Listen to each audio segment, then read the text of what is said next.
Hello and welcome to the WrestleTalk News. I'm Luke Owen and this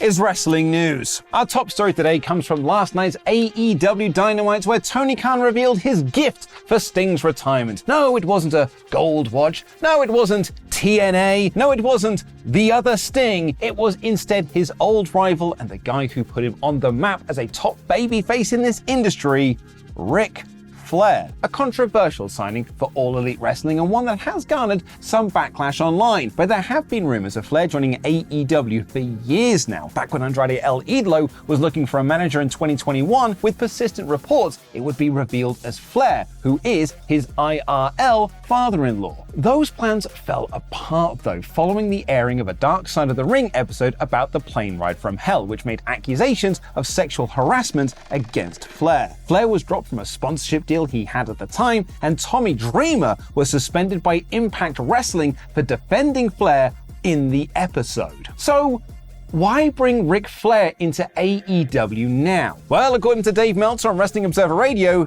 it's all about the TV contracts. As we've seen with WWE for the last few weeks and months, NXT has been loaded up with main roster talent in an effort to boost ratings, which will, in turn, mean they will get a better TV deal during rights negotiation season. And AEW are doing the same thing. There have been rumors and reports of a new deal for some time now, and Meltzer explains that Flair is another name being brought in to bump ratings in order to get a big piece of the Turner pie. It's the contract year, and they're really trying to hotshot as many stars for ratings purposes and using name value and things like that. Meltzer adds that Flair, on nostalgia alone, could be a short-term benefit to Dynamite, but isn't sure if he'll be a weekly character on the show. Sean Ross Sapp on the Fightful post-show for Dynamite added that he's going to look into how this will affect Flair's relationship with WWE, as being a part of All Elite Wrestling could sour any friendliness due to the ongoing wrestling war. Recently, we heard from Rob Van Dam that he was dropped from all of his WrestleMania 40 bookings because he appeared on Dynamite to face Jack Perry for the FTW Championship earlier this year. Someone who won't be around to see Flair in AEW, though, is the son of Flair's Four Horsemen running buddy Arn Anderson, Brock Anderson. Though maybe that's for the best, as Flair's advanced years might mean that he would confuse Brock for Arn backstage. Probably best to just have one Anderson there. It was reported a few days ago that Brock Anderson was removed from the AEW roster page and was later confirmed that his contract had ended and he would be finishing up with the company. Fightful Select are now reporting that the split was amicable and there doesn't appear to be any bad blood between the two. Syres adds in the report that Brock already has a lot of interest from indie promotions looking to book him, which might also be a reason that he chose to leave AEW. We'll have a full review of that episode of Dynamite by Ollie Davis coming up shortly, but first, a word from Pete Quinnell. And now a word from this video's sponsor. Hey Pete, you never guess what's happening? Won't I? No, you won't! Won't I? No, you won't. Won't I? Said you won't, Pete. Are you renaming the company into a horribly forced three-word name that then translates into a three-letter initialization because you can and you think it's neat? Okay, you've guessed pretty accurately. So here's what I've got so far. Warnings. Xylophones walk. It's WXW. Incrementally creepier rappers. ICR? I actually don't think that's taken. Oh no, it's rappers with a W. Oh, so ICW then. Dangerously eating fermented yogurts. Okay, that's 4 words for starters, and also that is DEF. What? Defy, Ollie? Okay, shut up, I've got it. Voluptuous practical nightmares. This has been going on for nearly a year now. Surfshark VPN is an online tool that keeps you safe wherever you browse by masking your important information, which means you can check sensitive stuff like your bank account even on public Wi-Fi. Surfshark keeps your location and download history private and encrypted, meaning you can send or receive files securely too, like my ongoing spreadsheet of 3-letter acronyms for the company. But on top of that, Surfshark also allows you access to any of 3,200 servers in over 100 countries, allowing you to fool your phone, laptop, laptop or tablet into thinking you're in a different country, meaning you Americans can still get the old WWE network. I love you, superior search function! If you click the link in the description down below or visit surfshark.deals/WrestleTalk, you can get 83% off plus 3 months for free when you use the code WrestleTalk on checkout. That's surfshark.deals/WrestleTalk and use the promo code WrestleTalk for 83% off and 3 months for free. Other three-letter initialism segue. Screw you, Pete.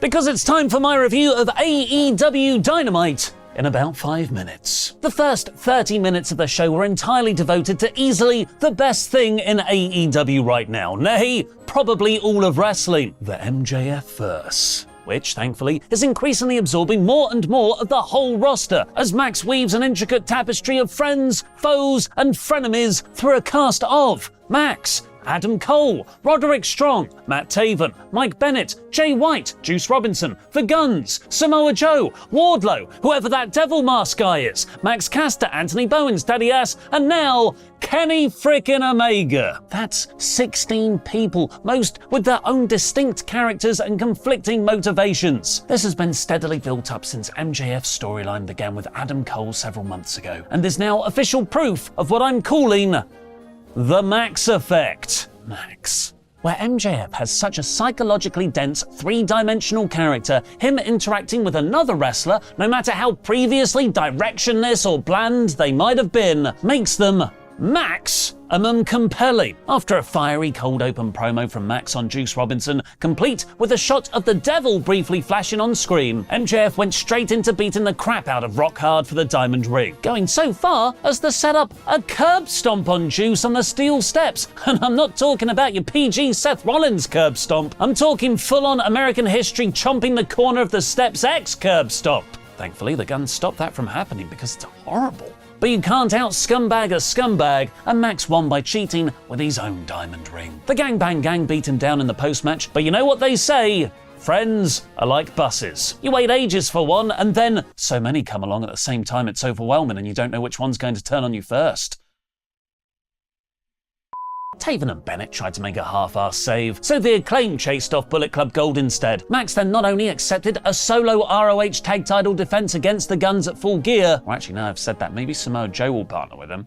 More on that later. He also said next week will be an 8-man tag of the Gangbang Gang versus MJF and 3 partners of his choosing. But despite having 2 3-man factions right there in the Kingdom and the Acclaimed, he chose neither, further delaying him scissoring Max Caster. An actual sentence I said, because I think they could both be red herrings. As then, Kenny frickin' by God Omega came out, and Max granted his request to defend his title reign record. It'll be MJF versus Omega for the world title this Saturday on Collision. I'm so excited I can't even complain about there only being 3 days of build. Maybe Bullet Club Gold interferes somehow in that match, setting up another Max vs Omega encounter down the line, and giving the Elite motivation to be MJF's partners in next week's 8-man tag. Also, Wardlow promised to take everything from Max, and Samoa Joe said he'll be MJF's partner, but only if he gets a title rematch, which is, well, I just put 2 and 2 together with the ROH tag title defense, not the 8-man tag one. This was excellent Game of Thrones levels of interconnected storylines, and I mean good Game of Thrones, I don't mean the later stuff. RVD just doesn't age, winning the fun tag with Hook against John Silver and Alex Reynolds. Chris Jericho teased getting some of his own big friends to take on Powerhouse Hobbs. I don't know why, but my mind just went to Goldberg. AEW announced a new pay-per-view, World's End, for December 30th. Furthering speculation, they'll expand into monthly shows in 2024. Tony Schiavone did his best to stop Sting going over time on the mic to announce Tony Khan's surprise gift. After Saturday's dream match surprise being Andrade, it's probably something like like a car or holy f***, it's Ric Flair! Does that mean Sting owns Ric Flair now? Flair effectively announced he's all elite, saying he'll ride out with Sting, but Ric Flair is, of course, the father of Charlotte Flair, meaning he's a dad. Yes, you guessed where this is going. Christian came out to be mean about Rick, and that he should be dead. Dead. Sting and Darby Allin accepted Christian's six-man tag challenge for Full Gear. Sting was pretty pushy with Adam Copeland backstage after, wanting him to be their partner, but Copeland is still reluctant about fighting Christian. Oh yeah, the Hung Bucks are ROH six-man tag champs. They retained against the Hardys and Brothers A. It was just a fun setup for what was actually my favourite thing on the whole show. Swerve Strickland cementing himself as AEW's best heel by cutting a promo on Hangman's baby after having broken into his house and standing over its crib. How do you get more evil than that? I don't want to know the answer. It's probably really awful. Swerve's performance, his steady delivery, how he cut the promo, just him, the baby, and a camera in the room, Prince Nana obviously being uncomfortable with it all. This was awesome. Shida's title defense against Ruby Soho was unfortunately a bit sloppy early on, then overbooked at the end, with multiple cheating spots. Toni Storm, who got her latest silent movie earlier, introducing